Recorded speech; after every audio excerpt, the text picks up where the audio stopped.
Hello, welcome to Lemon Mysterious, where we talk anything and everything entertainment. I'm, of course, Lemon himself, Zeke Lemon, and for the usual viewers, y'all know what this means, and I don't know how y'all gonna feel about it, but for the people who don't know, well, y'all about to find out. But first things first, what we need to do is that we need to take care of a couple of housekeepings. I'm gonna need you to hit that subscribe button as I'm trying to grow into my YouTube career. Also, if you do hit that subscribe button, I give my dog Crash here a treat.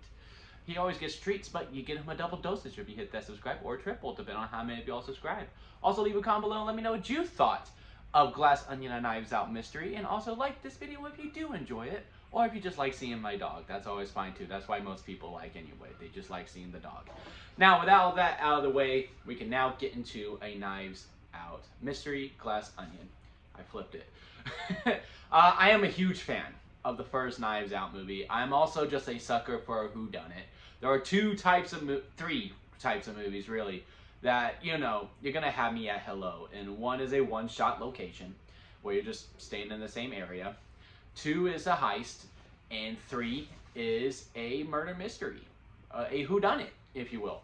And honestly, in some ways, this is all three of them. And I'm also a huge fan of Rian Johnson. I am a fan of The Last Jedi. So if you are someone who hates The Last Jedi, come at me. I am a huge fan of it.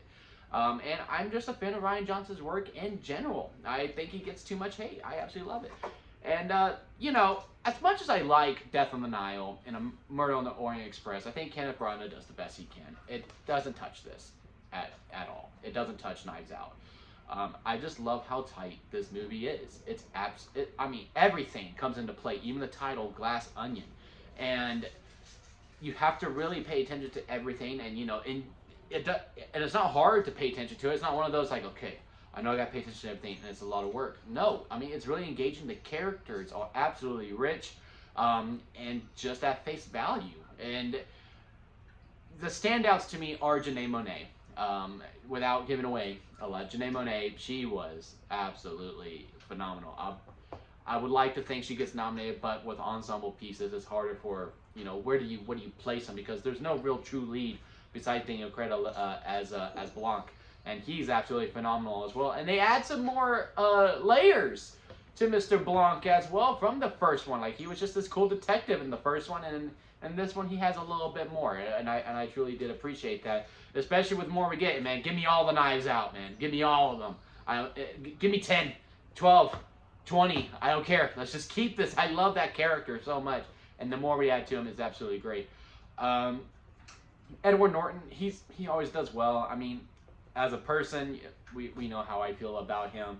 I haven't met him, but from the stories I hear, but he's a phenomenal actor. He is a phenomenal actor, and he does this great as well. And the setting of where this takes place is absolutely great. And they do some great things here where they do some things to me that were better than Knives Out, and they expand on some things with Knives Out as well that I think were just stronger. I need to re-watch the first one to see where I truly stand on if this was a better overall movie, because the thing about this one with the story that takes place in is that this one, it takes a little bit until the mystery gets started. As for the first one, the person's already dead, and we'll already kind of figure out, okay, who killed the person. As for this one, there's also like, well, who is going to get killed, and where the mystery is, and which subjects do we go through over there, because it seems obvious in one way, and then it takes a turn over here, and then it goes a completely other way as well. I'm trying to be as mysterious with it as possible, because I don't want to give anything away. But yeah, there's a lead up to like, all right, who's going to get killed? Because we don't really know who's going to get killed. It seems obvious, but again, it takes twists and turns. Two, then when the mystery starts, okay, who did it? Now, I will say this within the script, because it's so good, and if you do pay attention to it, and again, it's not that hard to it, it does like make it obvious. Like, the movie does like play at face value, but also it puts that seed of doubt in, like, well, again, this seems like it, but is it really this? And again, it goes different directions with it. Now, the belt. No, I'm just not wanting to show that I have a really expensive belt, or show how big of a wrestling fan I am. And also, I did leave my review for Survivor Series. You can check that out. Cheap plug over there, here on the channel. No, I give this belt out because, again, I do try to incorporate everything that I'm passionate about into what I love. And for my favorite movie of the year, or if something can contend for the favorite movie of the year, I put this belt out, and, you know, it's like they're the champion, if you will.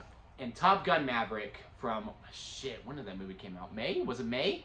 May, June, July, August, September, October, November. Almost 7 months. A lot of movies have come close. Prey came pretty close. Black Panther, Wakanda Forever came pretty close. There are some others that I found pretty nicely, but nothing has been able to really come close to Top Gun Maverick as my favorite movie of the year. Until now. So far, the favorite movie, the champions for every movie of the year have been this. There was a 355 only because it was the first movie that came out in January. Then Scream had it for a while. Then The Batman. Then Top Gun.